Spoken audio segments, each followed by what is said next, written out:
మన తెలుగు సంస్కృతి ఛానల్కి స్వాగతం. బాలలు, ఈరోజు మనం చిన్ని శిశువు పాఠ్యాంశంలోని భాషాంశాల గురించి తెలుసుకుందాం. భాషాంశాల్లో మొదటి అంశం, కింది గీత గీసిన పదాలకు అర్థాలు రాయండి, వాటితో సొంత వాక్యాలు రాయండి. ఉదాహరణ, ఈరోజు పైడి ధర పెరిగింది. పైడి అంటే బంగారం అని అర్థం. స్త్రీలకు బంగారు ఆభరణాలు శోభనిస్తాయి అంటే అందాన్నిస్తాయి అని అర్థం. అది ఉదాహరణ. ఒకటోది చూడండి, చిన్ని కృష్ణుడికి నవనీతం అంటే ఇష్టం. నవనీతం అంటే వెన్న అని అర్థం. దీంతో సొంత వాక్యాలు రాయాలంటే, మా అమ్మ చేతితో తీసిన వెన్న అంటే నాకు చాలా ఇష్టం. రెండవది, చిన్నపిల్లల కురులు నిగనిగలాడుతుంటాయి. కురులు అంటే వెంట్రుకలు. వెంకటేశ్వర స్వామికి చాలామంది భక్తులు తల వెంట్రుకలను ఇస్తారు. ఇంకో వాక్యం, మా పాప పుట్టు వెంట్రుకలను మోపిదేవి నాగేంద్ర స్వామి గుడిలో ఇచ్చాము. మూడవది, తల్లికి శిశువు సంరక్షణ ముఖ్యం.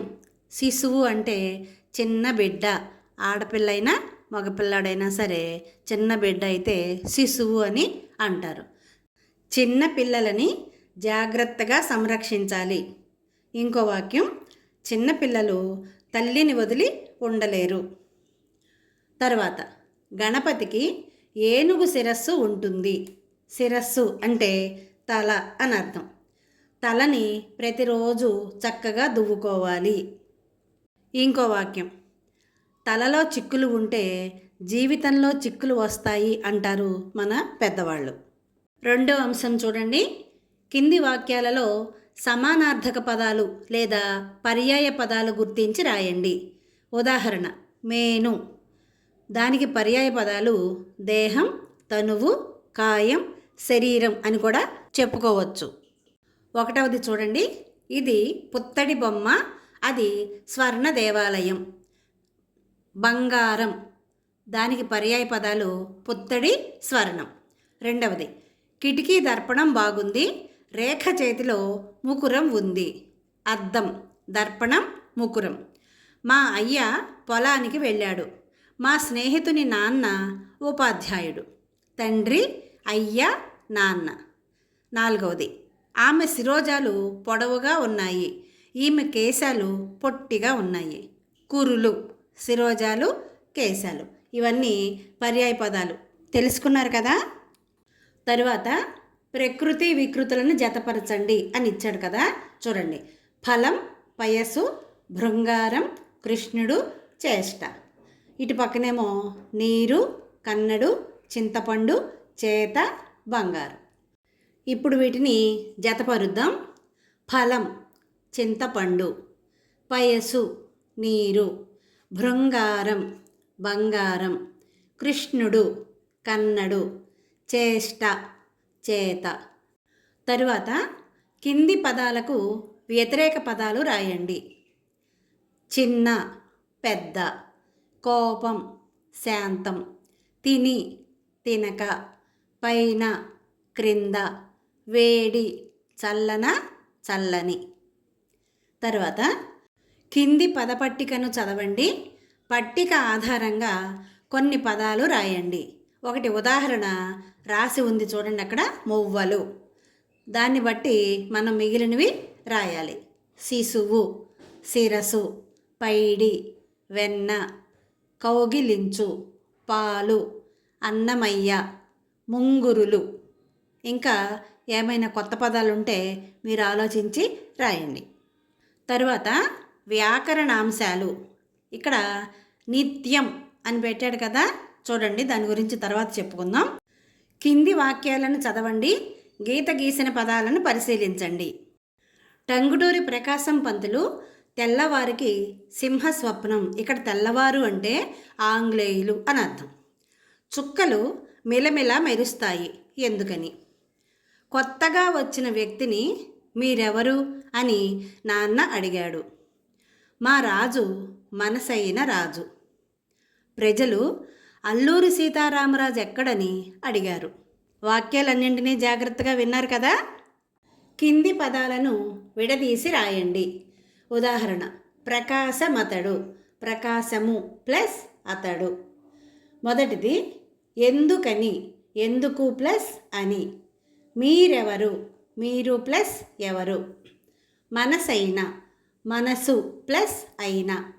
రాజెక్కడ, రాజు ప్లస్ ఎక్కడ. పై పదాలను గమనించారు కదా. చూడండి, పై పదాలలో పూర్వస్వరంగా ఉ ఉంది. పూర్వస్వరం అంటే ఏమిటి?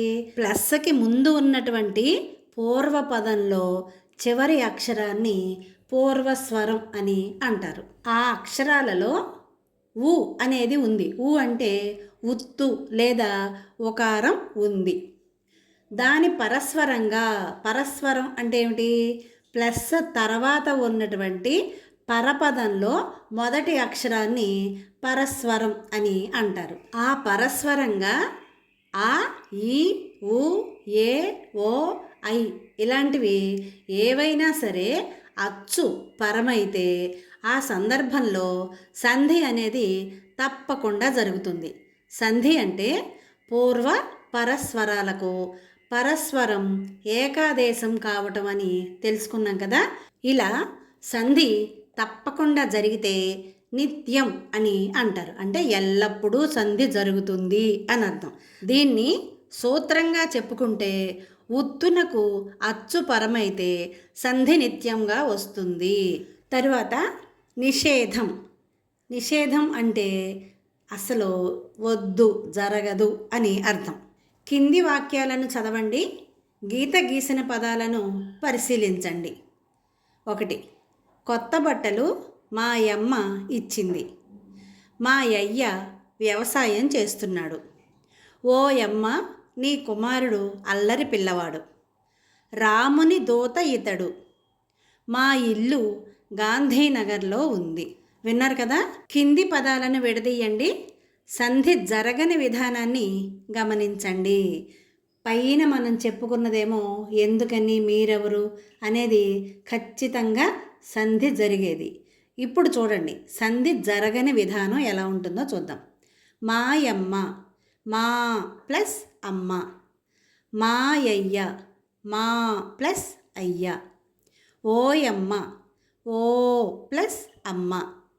దూత ఇతడు, దూత ప్లస్ ఇతడు.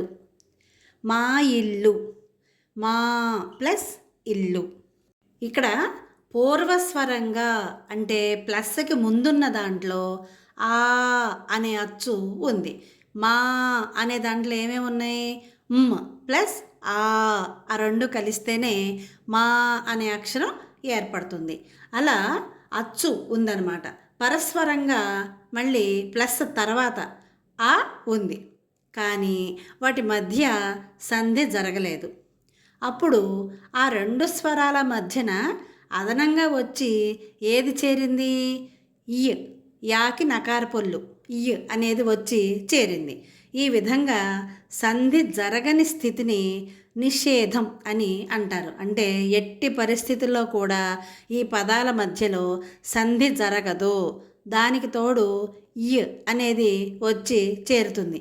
ఈ అనేదాన్ని ఎడాగమం అని అంటారు. పైనేమో సంధి నిత్యంగా వస్తుంది, అంటే తప్పనిసరిగా జరుగుతుంది.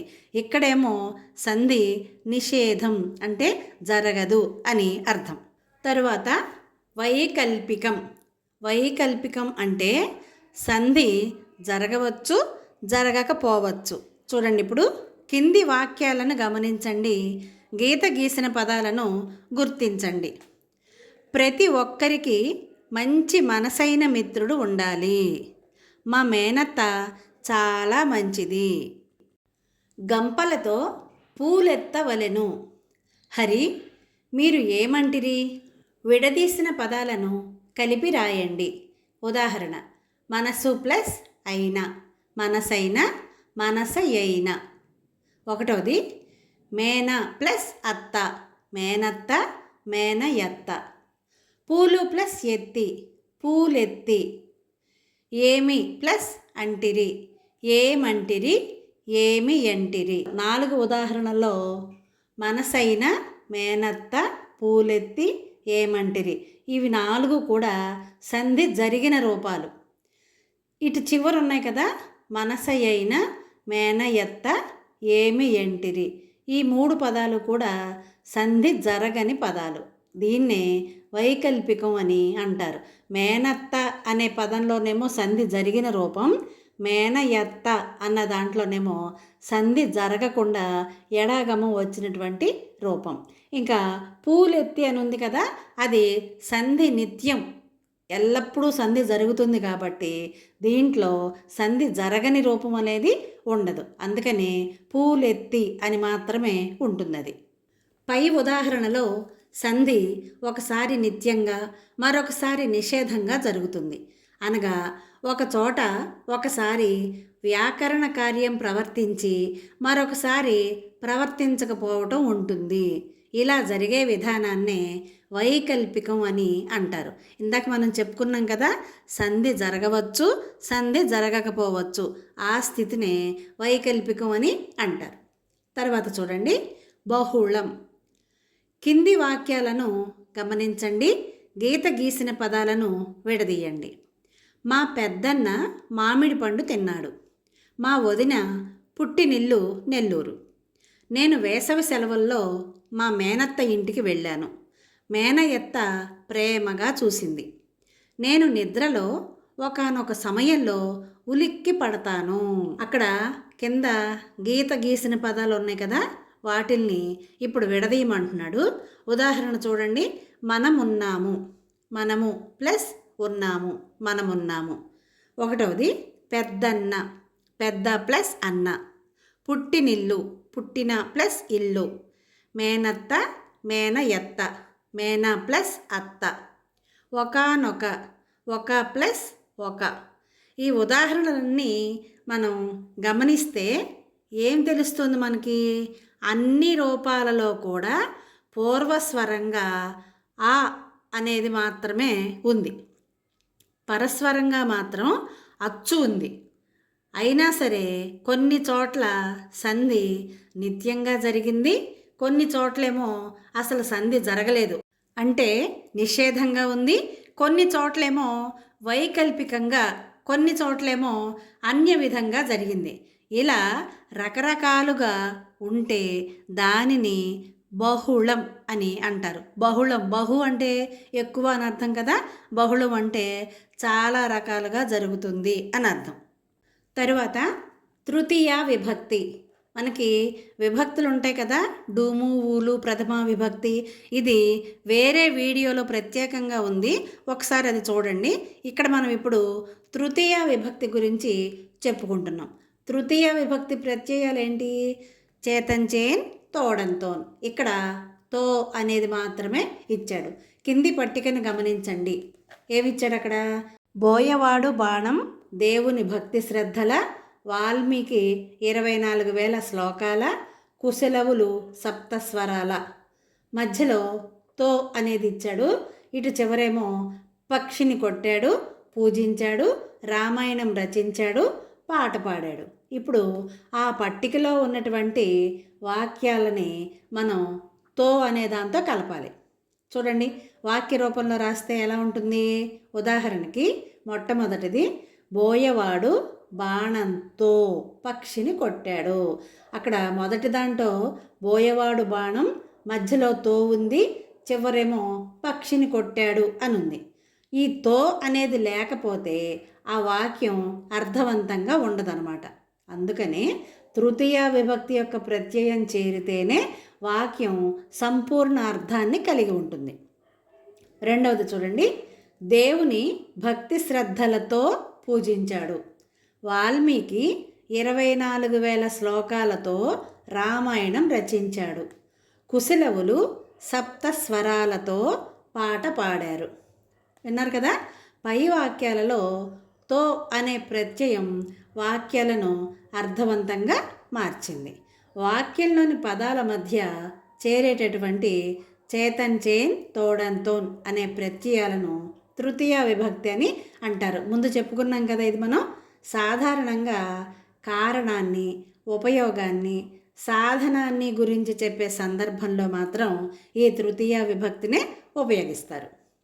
తర్వాత చూడండి, కింది సమాస పదాలను విగ్రహ వాక్యాలుగా రాయండి. సమాస పదాలు ఉదాహరణ, యశోద మేను. యశోద యొక్క మేను. ఎవరిదా మేను? యశోద యొక్క మేను. తర్వాత చిన్ని శిశువు, చిన్నదైన శిశువు. వేషభూషణములు, వేషమును భూషణమును. పెద్ద పొట్ట, పెద్దదైన పొట్ట. చింతకాయలు, చింత అను పేరు గల కాయలు. తర్వాత కింది పదాలను విడదీయండి. ఉదాహరణ, వెన్నదిన్న. వెన్న ప్లస్ తిన్న, వెన్నదిన్న. వెంకటాద్రి, వెంకట ప్లస్ అద్రి. తూగేటి, తూగు ప్లస్ ఏటి. లోకములెల్ల, లోకములు ప్లస్ ఎల్ల. విన్నారు కదా? ఇప్పుడు చమత్కార పద్యం చెప్పుకుందాం. యోధెవ్వడు కురుబలమున మాధవ సఖుడేమి ఎక్కి మరి తిరుగాడున్. సాధించెనెవని రాముడు రాధేయుడు నందినెక్కి రావణు గెల్చెన్. భావం చూడండి. యోధెవ్వడు కురుబలమున. కురుబలము అంటే కౌరవ సైన్యంలో ఉన్నటువంటి యోధుడు ఎవరు, వీరుడు ఎవరు, పరాక్రమవంతుడు ఎవరు. మాధవ సఖుడేమి ఎక్కి మరి తిరుగాడున్. మాధవుడు అంటే విష్ణుమూర్తి లేదా కృష్ణుడు. కృష్ణుడు యొక్క సఖుడు అంటే స్నేహితుడు ఎవరు? శివుడు. ఏమి ఎక్కి మరి తిరుగాడున్. ఆయన ఏ వాహనాన్ని ఎక్కి తిరుగుతాడు. సాధించెనెవని రాముడు. రాముడు ఎవరిపై విజయాన్ని సాధించాడు. ఈ 3 ప్రశ్నలకి సమాధానం చివరి పాదంలో ఉంది. పాదం అంటే పద్యంలో ఉన్న వరుస. ఇప్పుడు మనం చెప్పుకున్న ఈ 3 ప్రశ్నలకి కూడా సమాధానాలు చివరి పాదంలో అంటే 4వ పాదంలో లేదా 4వ వరుసలోనే ఉన్నాయి. అవేమిటివో చూడండి. కౌరవ సైన్యంలో యోధుడు ఎవరు అంటే రాధేయుడు. రాధేయుడు అంటే కర్ణుడు. అంటే రాధ పెంచింది కాబట్టి అతనికి రాధేయుడు అనే పేరు వచ్చింది.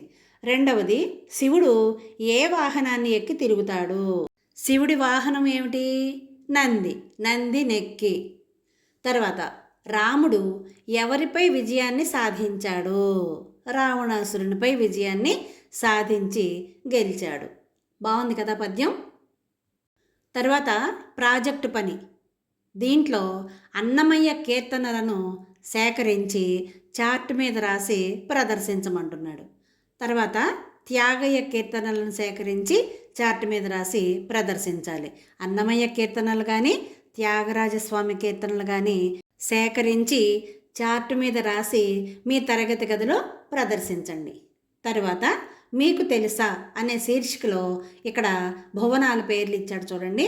చతుర్దశ భువనాలు అంటే 14 లోకాల పేర్లు. సప్త అధోలోకాలు అంటే కిందనున్నటువంటి లోకాలు 7. సప్త ఊర్ధ్వలోకాలు అంటే పైన ఉన్నటువంటి లోకాలు 7.